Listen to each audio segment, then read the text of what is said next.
You cannot even afford a law school intern, you parasite. Daniel spat the words across the heavy oak table. The sound echoed off the gray peeling walls of the Cook County Courthouse. The air inside the room was thick and stale. It smelled of burnt Folgers, coffee, wet wool, and cheap floor wax. My younger brother leaned back in his wooden chair. The wood groaned under his weight. His gut spilled over a cracked leather belt. He wore a cheap, shiny polyester suit that trapped his sweat and radiated nervous heat. He looked exactly like what he was. A middle-aged failure masking his deep cowardice with loud, aggressive noises. Sitting right next to him was our father, Arthur, 86 years old. His spine was bent. His knuckles were swollen and white. His hands were covered in the thick, permanent calluses of a retired steelworker. Arthur leaned heavily on his aluminum cane. He nodded slowly. He agreed with every vile word pouring out of his son's mouth. I stood on the opposite side of the room, silent. I wore Tom's old beige coat. The cuffs were frayed. The fabric was worn thin at the elbows. It hung loose over my rigid shoulders. I did not flinch. I did not raise my voice. I locked my vision on the dark, heavy bags under Daniel's eyes. I watched the thick blue vein pulsing in his neck. I counted his breaths. Shallow, rapid, irregular. He was terrified beneath the bluster. The insult slid past my eardrums like dry wind whistling over the hot steel barrel of a rifle. Harmless, meaningless. Judge Holloway shifted on his elevated bench. He pushed his heavy horn-rimmed glasses up the bridge of his nose. He flipped through a stack of brown cardboard files. He looked down at me. It was a look of pure, concentrated pity. The exact kind of look a powerful man gives to a weak, helpless widow who is in way over her head. Daniel saw the judge's expression. He fed on it like a starving animal. He stood up abruptly. His chair scraped violently against the concrete floor. He pointed a thick, trembling, sausage-like finger directly at my chest. "She manipulated her," Daniel yelled. His voice cracked with poorly rehearsed emotion. "She waited until Mom's mind was gone. Then she swooped in and tried to steal the house. I was the one here. I scrubbed the toilets.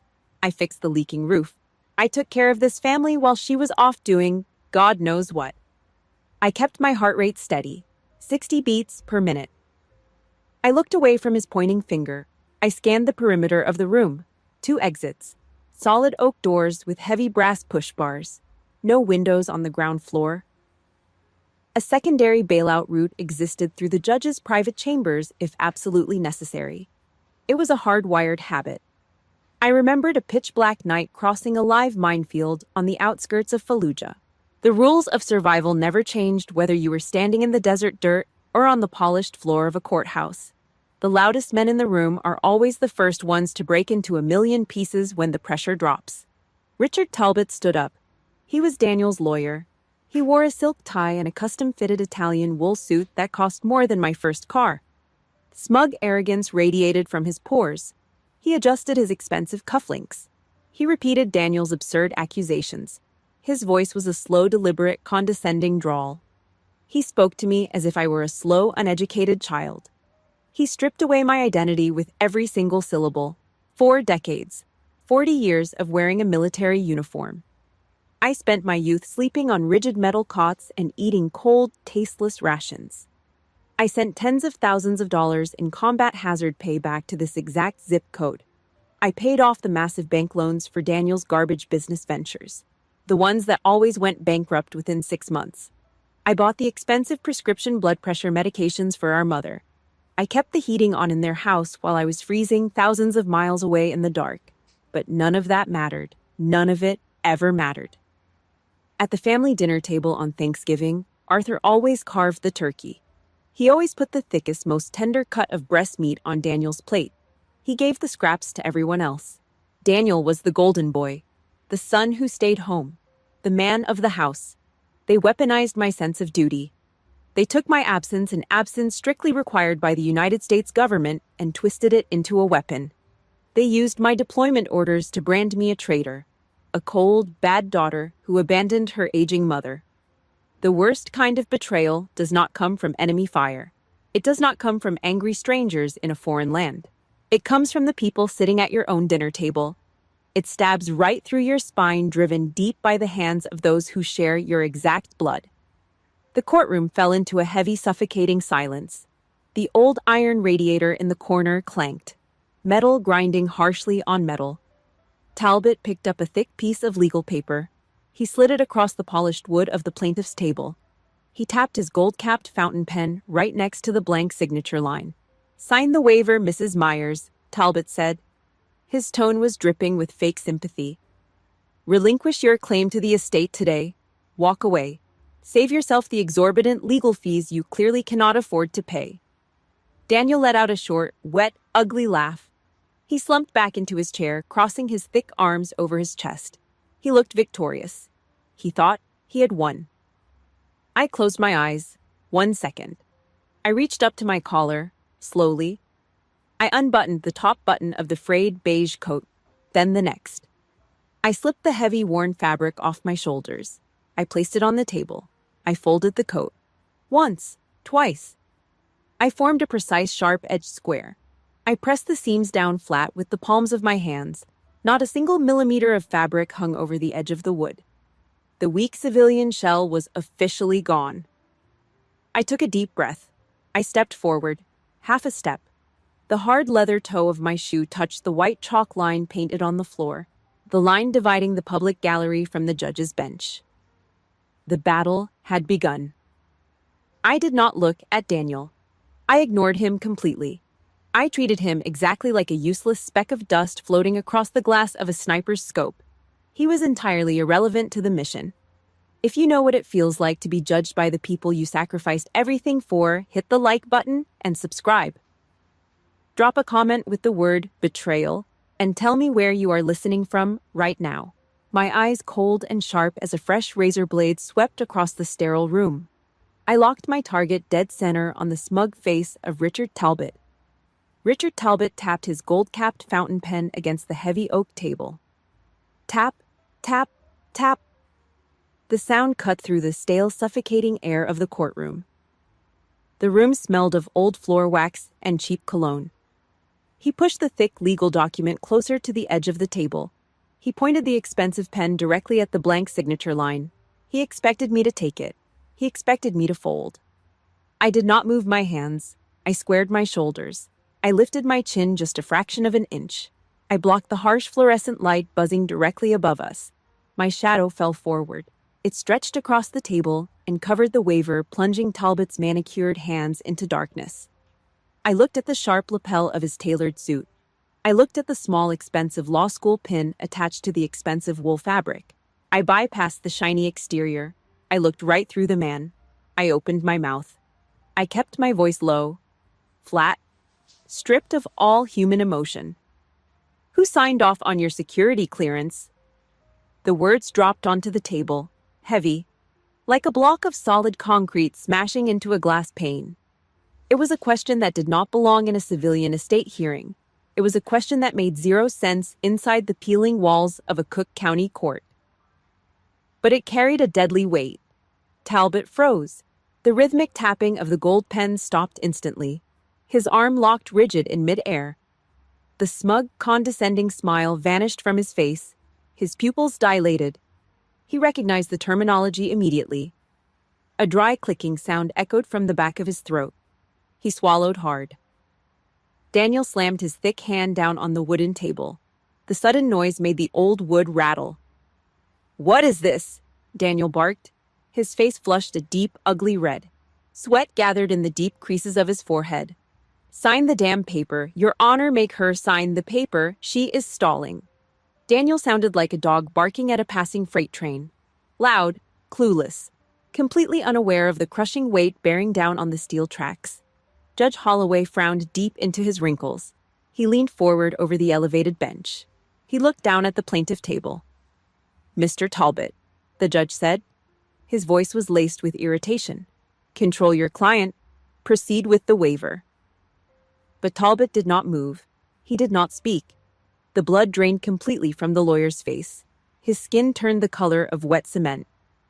He looked exactly like a man who had just taken a blind step into a live anti-tank minefield and heard the sharp, metallic click under his leather boot. He finally looked up at me. He really looked at me. He looked past the frayed beige coat. He evaluated my posture. He noticed the exact calculated distance between my boots planted firmly on the floorboards. He saw the stillness, the unnatural, predatory stillness of a trained professional. I did not break eye contact with Talbot. I did not blink. "Defense Logistics Agency," I said. My voice was a steady, rhythmic drumbeat. "Contract Audit File Number 74-Bravo-9er. October of 1994, your firm submitted a bid for federal contractor representation.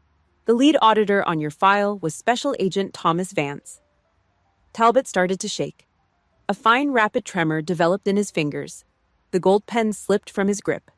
It clattered loudly onto the wooden table and rolled away, falling off the edge and hitting the concrete floor. "What the hell is going on?" Daniel yelled. He gripped the edge of the table. His knuckles turned white under the immense strain. "What language is she even speaking? Mom is dead. This is about the house. Stop talking nonsense and sign the paper." Daniel was losing his mind. He was losing control of the room. I applied the protocol of polite ignorance. It is a fundamental tactical maneuver. You do not grant a weak, panicking adversary a single ounce of your attention. You treat them like a fly, buzzing against a reinforced glass window. Annoying, but entirely irrelevant to the primary mission. I did not look at my brother. I did not acknowledge his existence. I kept the crosshairs locked dead center on Richard Talbot. The silence in the courtroom grew thick, suffocating. The disconnect between the two men at the plaintiff's table was brutal. Talbot, the expensive lawyer, understood exactly who he was dealing with. Daniel, my own blood, had absolutely no idea. The realization hit me like a physical blow to the ribs. For 40 years, my brother and my father gladly took my hazard paychecks. They took my money to pay off their bad debts. Yet they never once asked what I actually did in the military. They assumed I pushed paper. They assumed I was a glorified secretary. They were completely blind to the reality of my life. Their ignorance was profound. Now it was fatal. Cold sweat beaded along the hairline of Richard Talbot. The collar of his custom silk shirt suddenly looked entirely too tight around his neck. He was struggling to pull air into his lungs. He stumbled backward. His expensive leather shoes scraped clumsily against the floorboards. He turned his pale face toward the judge. "Your Honor," Talbot stammered. His voice was thin, shaky. I must request a brief recess. 5 minutes, please."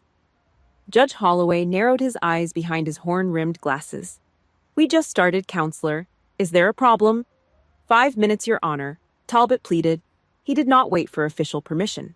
Talbot grabbed Daniel by the sleeve of his cheap polyester suit. He yanked him hard. Daniel stumbled out of his chair, protesting loudly, his heavy boots scuffing the floor. Talbot dragged my brother into the far corner of the courtroom near the heavy oak doors. I could not hear their exact words.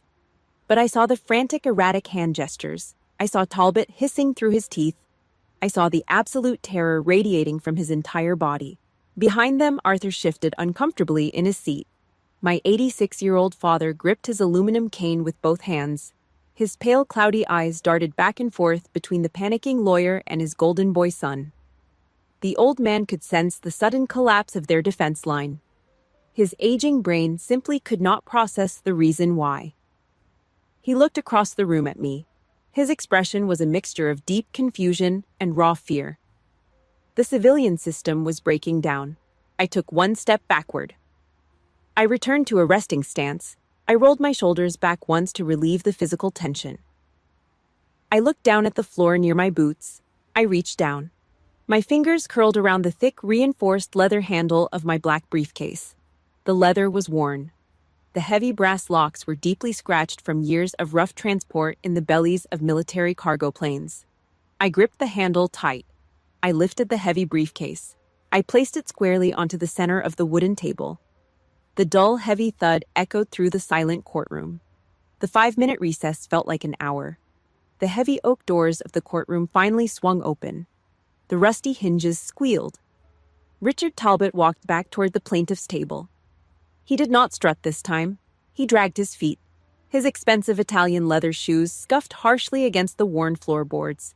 He looked like a man walking a final mile on death row. His silk tie was suddenly crooked. His breathing was shallow. Daniel followed right behind him. My brother's chest was puffed out. His cheap polyester suit strained at the plastic buttons. He was completely blind to the tactical shift in the room. He thought the recess was just a legal trick. He thought he was still winning. I stood in the exact same spot. I had not moved a single inch. Court is back in session, Judge Holloway announced. He sounded annoyed. He wanted to get this petty family dispute over with. Mr. Talbot, you asked for a recess to clarify the defendant's federal ties. Proceed. Talbot stood behind his table. He opened his mouth. No sound came out. His throat was completely dry. Daniel let out a loud, ugly snort. He leaned over the table, glaring at me. She doesn't have any federal ties, Daniel mocked. He crossed his thick arms over his gut. She's stalling. Make her sign the paper. I ignored his voice. I reached down to the floor. My fingers found the heavy brass zipper of the black leather briefcase. I gripped the cold metal. I pulled it hard to the right. Zerrip. The sharp metallic sound cut through the stale air. It was loud, final. I reached past the thin, useless civilian tax forms. I grabbed the real file. It was a thick, heavy manila envelope, 2 inches of dense compressed paper, bound tight with bright red, tamper-evident security tape. I pulled it out. The weight of it felt familiar in my hand. I placed it flat on the wooden table. I pushed it forward. The bailiff stepped up. He took the heavy envelope. He walked it up the wooden steps and handed it directly to Judge Holloway. The front of the envelope faced the gallery for just a second. It was long enough. Stamped in the dead center, pressed deep into the heavy brown paper, was the official seal of the United States Department of Defense, the raised eagle. Right below the eagle were thick, heavy bars of solid black ink. Redacted text. Classified federal protocols completely blacked out to protect national security. This was not a civilian mortgage document. This was a weapon. Judge Holloway picked up a dull brass letter opener from his desk. He jammed the metal tip under the red security tape. Shh. He sliced the seal open. He pulled a thick stack of cardstock paper out of the envelope. He pushed his horn-rimmed glasses up the bridge of his nose. He read the first paragraph. He stopped breathing for a full 2 seconds. I watched his face. I watched the condescending pity melt away. I watched the mild annoyance vanish from his eyes. His jaw muscles tightened. The loose, wrinkled skin under his chin pulled taut. He flipped to the second page. His eyes scanned the black ink. Then the third page. He was not looking at a helpless, grieving widow anymore. He was looking at a ghost. He was looking at 40 years of cold, calculated military logistics. He was looking at the woman who calculated the exact tonnage of fuel, ammunition, and human blood required to keep an entire theater of war operational. He slowly lowered the file. He placed it carefully on his desk. He looked down at me. The entire power dynamic of the room snapped. He sat up straighter. He cleared his throat to remove the dryness. Mrs. Myers, Holloway started. He paused immediately. He caught his own mistake. He corrected his inflection. The tone was no longer a judge speaking to a civilian. It was a man recognizing a higher authority. Colonel Myers, you are currently an active duty officer. You hold a top-tier federal security clearance, Defense Logistics Intelligence. The title hung in the air, heavy, undeniable. I kept my hands flat at my sides. Yes, Your Honor. Daniel slammed his thick hand flat onto the table. Smack. The sound echoed loudly. So what? Daniel yelled. His face flushed a dark, angry purple. Who the hell cares? She does paperwork. She pushes paper for the government. Big deal. We are here about my mother's house. We are here about the money she stole. Daniel always diminished other people. It was the only way he could tolerate his own pathetic reflection in the mirror. He expected his expensive lawyer to launch an attack. He looked at Talbot. He waited for the legal strike. But Talbot did not move forward. Talbot looked physically sick. He gripped the edge of the wooden table. His knuckles were bone white. He was trying to keep his hands from shaking in front of the judge. Your Honor, Talbot said. His voice was a thin, pathetic croak. He swallowed hard. My firm. My previous law firm was audited by Colonel Myers Division, 1994, Federal Contractor Compliance. Talbot turned his head. He could not look me in the eyes. He stared at the floor. I recognize the authority of the defendant's office, Talbot whispered. I concede her federal standing. Then it happened. The physical desertion. Talbot took his right foot and stepped backward, then his left. He took 2 full steps away from Daniel. It was a calculated physical movement to sever all ties. He broke the shield. He abandoned his client right in front of the judge. The extortion wall crumbled into dust. Daniel looked at his lawyer. The angry purple color drained from his face. Confusion instantly morphed into raw animal panic. He was completely exposed. A man who had spent his entire life hiding behind our mother's skirt and then behind an expensive suit suddenly found himself standing completely alone in the middle of a battlefield. He reverted to his base instincts. He attacked blindly. "She stole the money!" Daniel screamed. Spittle flew from his lips, landing on the polished wood. He pointed a shaking fat finger right at my face. "She manipulated an old woman with dementia. She drained the bank accounts. I fixed the roof. I scrubbed the toilets. I was here. She bought her way in and brainwashed Mom." Behind him in the wooden gallery chairs, Arthur shifted his weight. My 86-year-old father gripped his aluminum cane with both of his calloused arthritic hands. He lifted the metal cane into the air. He slammed the rubber tip down onto the floorboards. Thud. "Listen to the boy," Arthur croaked. His voice was raspy, ruined by decades of breathing in toxic steel mill dust. "He is telling the truth. He was the one who stayed home." I looked at Arthur, my father, a man who demanded absolute respect his entire life but never bothered to earn a single ounce of it. A man who sat at the head of the table every Thanksgiving and gave the thickest cut of meat to the son who constantly stole from him. I looked at the deep wrinkles around his eyes. I did not feel angry. Anger requires a massive amount of energy. Anger is a tactical disadvantage. I just felt tired. A deep, bone-crushing fatigue that settled into the marrow of my spine. I broke eye contact with the old man. I did not need to defend my military record to men who had never worn combat boots. I did not need to explain the weight of a casualty report to men who only cared about property taxes. The civilian identity was dead. The military identity was established. The room was mine. Now it was time to neutralize the primary target. I reached back down to the floor. My fingers found the heavy brass zipper of the second compartment of the black leather bag.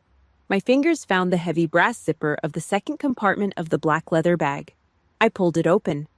The metal teeth separated with a harsh, grinding noise. I reached inside. I pulled out a stack of paper. It was not classified military intelligence. It was civilian math. Hard, cold, undeniable math. Daniel was sweating. The dark patches under the arms of his cheap polyester suit were spreading rapidly. He gripped the edge of the table. He doubled down on his original lie. It was the only weapon he had left. "She manipulated Mom," Daniel shouted. His voice echoed off the peeling gray walls. "She waited until Mom lost her mind. She used her money.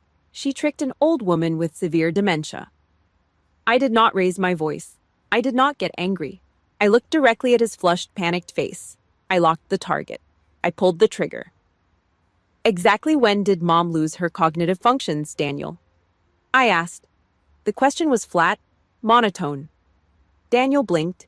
He thought he saw an opening. He thought he could win the argument. "Early this year," he said quickly. "January. The doctors said she was completely gone by January. You knew that. You took advantage of her." He stepped right into the trap. The heavy steel jaws snapped shut around his ankle. I lifted the thick stack of papers. I slammed them down onto the solid oak table. Smack. The sound was like a gunshot in the silent courtroom.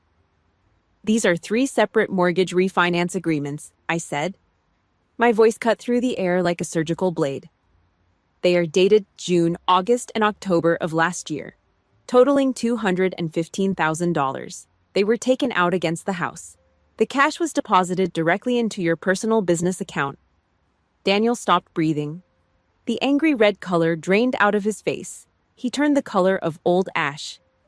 They all carry Mom's signature. I continued. I did not blink. I did not look away. So, Daniel, you have a choice to make right now in front of this judge. If Mom was competent last year, you are committing perjury today by claiming she had dementia. If she had dementia last year, you committed federal bank fraud by forcing a mentally compromised senior citizen to sign legal financial documents. The silence in the room was absolute. It was thick, suffocating. Richard Talbot, the expensive lawyer, stood completely frozen. He looked like a stone statue. He refused to intervene. He refused to speak. He knew a sinking ship when he saw one. Behind Daniel, Arthur shifted heavily in his wooden chair. The aluminum cane clattered against the floor. The 86-year-old retired steelworker frowned. His thick, calloused hands trembled. "Refinance," Arthur muttered. His voice was a dry, raspy wheeze. He looked at the back of Daniel's head. "What does she mean? Refinance?" "The house was paid off in '82. "What are you doing with the house, Danny?" Daniel spun around. He panicked. He held his thick hands up, palms facing his father. "It is nothing, Pop," Daniel stammered. The sweat dripped down his nose. "It was just a short-term business loan. Do not listen to her. She's lying." It was a clumsy, pathetic lie. It smelled like fear. I did not give him room to breathe. I picked up the next file. I pushed it forward across the table toward Judge Holloway. The judge took the file. He opened it. His eyes narrowed behind his thick glasses. "County property tax records," I said, "covering the last 4 consecutive years." Judge Holloway looked at the documents. He looked at the attached bank receipts. "These taxes were paid in full," the judge said. His voice was grave. "Every single payment was wired directly from an account belonging to Colonel Greta Myers." Daniel wiped his wet forehead with the back of his sleeve. He turned back toward me. He bared his teeth like a cornered rat. "You did that to suck up to her?" Daniel yelled. His voice cracked. "You threw your dirty military money around to buy Mom's affection. You wanted to look like the savior while you were abandoning us." I looked at him. I felt nothing but cold, sterile disgust. "No, Daniel," I said. My voice was a block of solid ice. "I paid the taxes because Cook County was preparing to issue a final notice of foreclosure." The word hit the room like a physical shockwave. Foreclosure. Arthur stopped moving. He stopped breathing.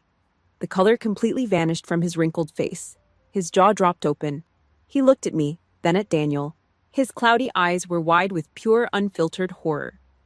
"What?" Arthur gasped. The word barely made it out of his throat. He choked on the stale air. "Foreclosure, the county. They were going to take the house." He did not know. Daniel had hidden all the final notices. Daniel had intercepted the mail. Daniel had buried the truth under a mountain of lies. I looked straight into my father's eyes. I watched the arrogant patriarchal wall he had built over 50 years crack and shatter into pieces.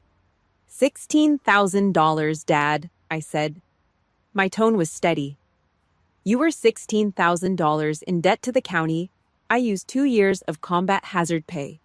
Money I earned, sleeping in dirt bunkers while mortars dropped outside. I wired it directly to the county clerk. I paid it off quietly. I did it to save your pride. I did it so you would not die on the street." The truth laid bare on the floor. Ugly. Raw. Arthur stared at Daniel. The old man realized the brutal reality.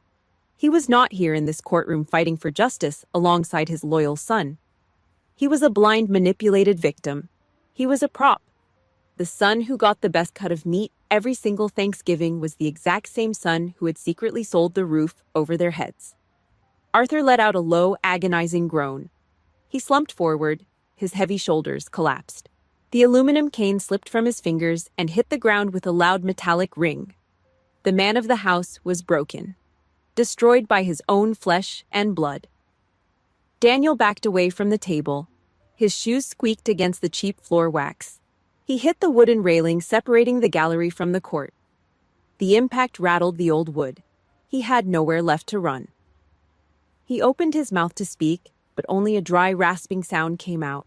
The math had executed him. The numbers had stripped him naked in front of the one man he needed to impress. I did not smile. I did not feel a sense of victory. I just felt the heavy dragging weight of the past 40 years pulling at my bones. I watched my father bury his face in his large scarred hands. I watched him weep silently for the illusion he had protected his entire life. Judge Holloway did not say a word. He did not offer any comfort. He watched the destruction of the family dynamic with a grim, hard expression. He reached his hand into the thick stack of documents I had given him. He bypassed the heavy mortgage papers. He bypassed the bank fraud evidence. He bypassed the tax receipts. His fingers closed around the final item sitting at the very bottom of the pile. He pulled it out. It was a small rectangular object, a sealed envelope. The paper was old, yellowed, and slightly stained at the edges. It carried a single Federal Registered mail stamp. The judge held it up in the harsh fluorescent light. Daniel stared at the yellow paper. His eyes widened in absolute terror. He knew exactly what it was. The air in the courtroom stopped moving completely. Daniel stared at the yellow envelope in the judge's hand. He recognized the neat cursive handwriting on the front. He recognized the Federal Registered mail stamp. It was the absolute last thing he ever expected to see inside a Cook County courthouse. "Object!" Daniel screamed. He slammed both hands flat onto the heavy oak table. The sudden noise made the bailiff jump. "I object. You cannot use that. She forged it. Mom was crazy. Throw it out." Daniel sounded like an animal caught in a steel jaw trap. Desperate, bleeding, panicked. Richard Talbot, the expensive lawyer who had spent the last hour trying to destroy me, finally reached his breaking point. He turned toward my brother. His face was a mask of cold professional fury.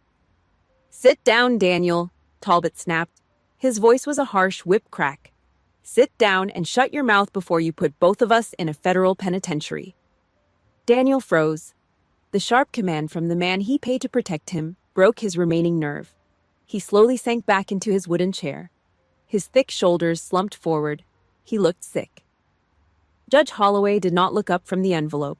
He picked up his dull brass letter opener. He slid the metal tip under the flap. "Reap!" The sound of the dry, aged paper tearing open was incredibly loud in the silent room. The judge pulled out a single sheet of lined notebook paper. He adjusted his heavy horn-rimmed glasses. He cleared his throat. The tone of his voice dropped. It became solemn, heavy.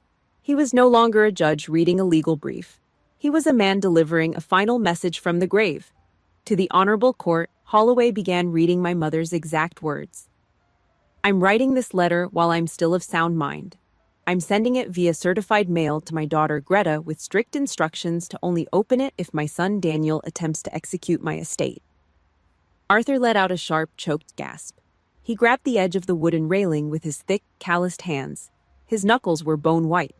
"I have known for 14 months that Daniel has been stealing from me." The judge continued reading. "I found the bank statements hidden in the garage. I saw the refinance papers he forced me to sign when I was medicated for my hip surgery. He told me it was a routine insurance form. He lied." Daniel put his head down on the table. He buried his face in his arms. He could not look at the judge. He could not look at his father. "I tried to tell Arthur," the letter read. The judge paused for a fraction of a second. "But my husband is a coward." Arthur hates conflict. He hates admitting failure. He chose to look the other way. He chose to protect his son rather than protect our home. He allowed Daniel to rob us blind because it was easier than facing the truth. The words hit Arthur like a physical hammer blow. My father, a man who had worked in the brutal heat of a steel mill for 35 years. A man who demanded absolute respect at the dinner table. A man who always took the biggest cut of meat.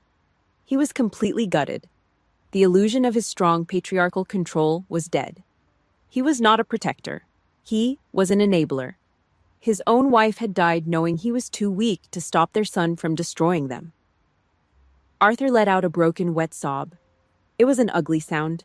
The sound of an 86-year-old man realizing his entire legacy was a pathetic lie.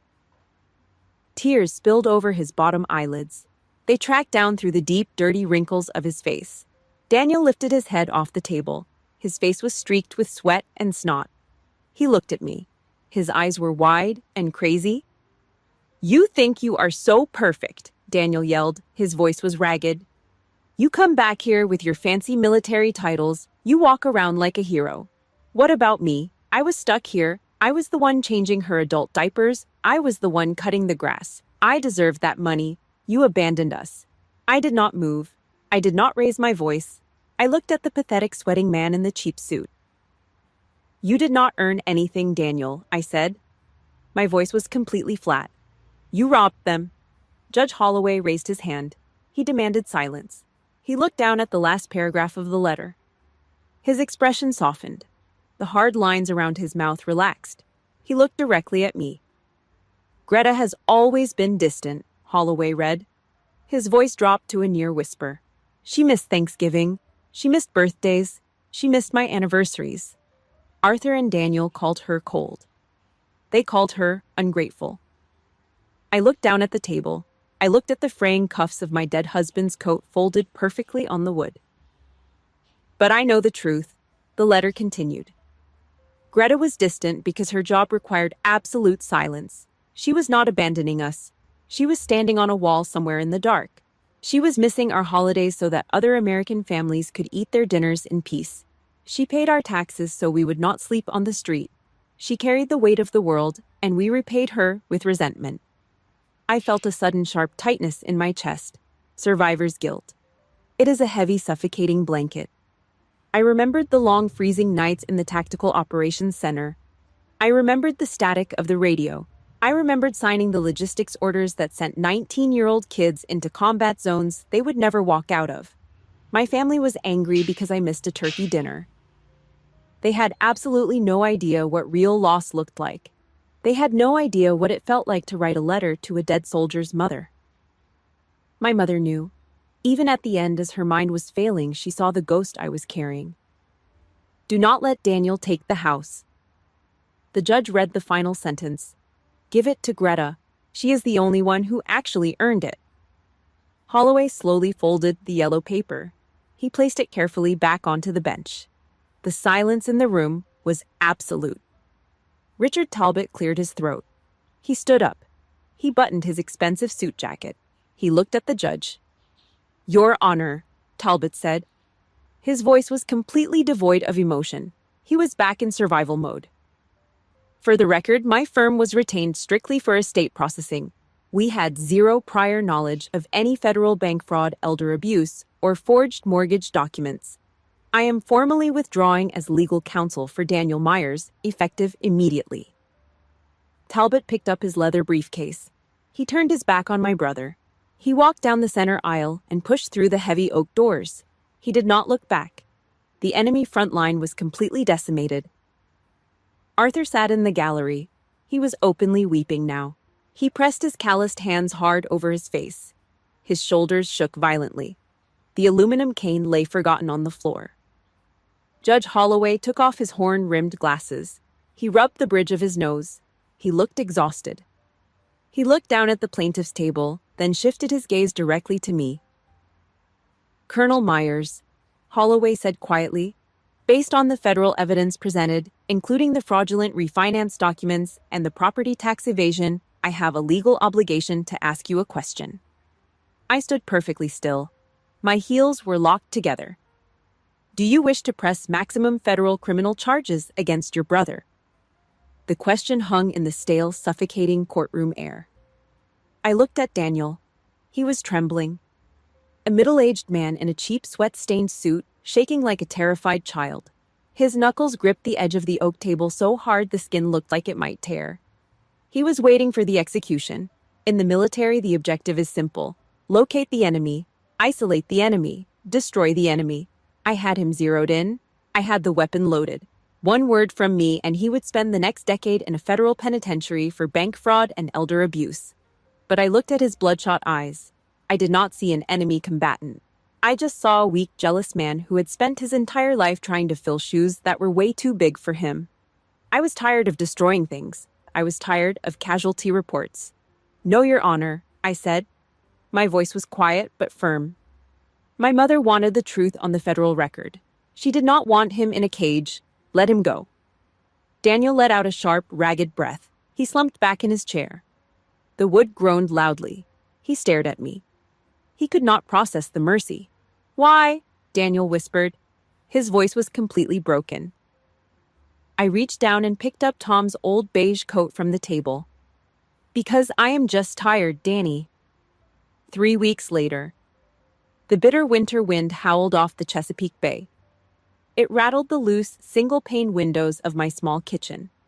The house smelled of strong black coffee and burning pine wood from the cast-iron stove in the corner. Tires crunched hard on the frozen gravel of the driveway. I looked out the frosted glass over the sink. An old, rusted Ford pickup truck was parked near the porch. Arthur stepped out. My 86-year-old father moved slow. He leaned heavily on his aluminum cane. In his free hand, he clutched a brown paper grocery bag, a cheap, transparent excuse to show up unannounced. I opened the front door. The freezing wind bit immediately into my face. Arthur walked inside. He did not look around. He went straight to the wooden kitchen table and sat down heavily. He placed the grocery bag on the worn formica surface, a carton of whole milk, a loaf of cheap white bread. I poured him a mug of black coffee from the pot. I set it down directly in front of him. He wrapped his thick, calloused hands around the hot ceramic. His knuckles were swollen tight with arthritis. He stared down into the dark liquid for a long time. The harsh, stubborn patriarch of the Myers family was gone. "I was angry when you enlisted," Arthur said. His voice was a low, raspy gravel. "You were just a girl. You packed your bags and walked out the door. You went off to do things I could not even understand." He stopped. He took a slow, labored breath. The radiator clicked in the background. "I thought if you left, you would realize how small we were. I thought you would forget us." The truth finally hit the table. 40 years of absolute coldness. 40 years of giving the thickest cut of Thanksgiving turkey to the son who stayed home. It was never about pride. It was never about duty. It was about fear. The terrifying fear of an old steelworker realizing his daughter had outgrown his small, rusted world. "I never forgot you, Dad," I said. Arthur squeezed his eyes shut. A single tear escaped, cutting a clean, wet line through the deep dirt and wrinkles on his cheek. The front door creaked open again. Heavy boots stepped onto the hardwood floor. Daniel walked into the kitchen. He was not wearing the cheap polyester suit. He wore faded Carhartt work pants and a heavy flannel shirt. He looked smaller, stripped of his fake armor. He stood awkwardly near the doorframe. He looked at Arthur, then at me. "I parked down the road," Daniel mumbled. He rubbed the back of his neck with a thick, dirty hand. "Saw Pop's truck." I pulled out a third wooden chair. I pointed at it. Daniel walked over and sat down. He kept his hands in his lap. He stared hard at the scuff marks on the toes of his work boots. "You were always bigger than me," Daniel said. His voice was tight in his throat. He was forcing the words out like pulling teeth. "Even when we were kids. Then you went off and got all those medals. People in town would ask about you. They would call you a hero. Every time they said your name, I just felt stupid. I felt like nothing." He looked up. His eyes were red and raw from the biting cold outside. "I took the money because I wanted to feel like I was the one in charge. I wanted to be the man of the house for once. But I just ruined it." I looked at my brother. The heavy resentment I had carried for decades suddenly felt incredibly light. The invisible rucksack I had been dragging across the desert for 40 years finally slipped off my shoulders. It evaporated into the warm kitchen air. "The house is still standing, Danny," I said quietly. Arthur shifted in his chair. The old man placed both hands flat on the wooden table. He pushed down hard, his elbows locked. His knees popped loudly. Bone ground painfully against bone. He forced his curved spine to straighten. He stood up. He breathed heavily through his nose. He did not look at Daniel. He turned his entire body. He faced me directly. Arthur lifted his right arm. It was a slow, agonizing movement. His shoulder joint cracked in the quiet room. His swollen, arthritic fingers pressed tightly together. He brought his stiff hand up to his right eyebrow. He executed a perfect, rigid military salute. It was not a mockery. It was not a joke. It was absolute, unwavering respect. It was the highest honor a proud, stubborn, blue-collar man could possibly give. He was acknowledging the rank. He was acknowledging the blood, the sweat, and the decades of silent sacrifice. I should have done that 40 years ago, Colonel Arthur whispered. His voice broke, my chest seized, my throat locked tight. For the first time since the mortars fell in Fallujah, a single hot tear broke loose. It ran down my face and dropped onto the collar of my shirt. Daniel stood up. He walked around the table. He wrapped his thick arms around my shoulders and pulled me into a tight, crushing hug. He buried his face in my neck and cried. The war was over. I was finally home. If this story touched your heart, please like, subscribe, and leave a comment. Drop the word forgiveness below. Thank you so much for listening, and I will see you in the next one.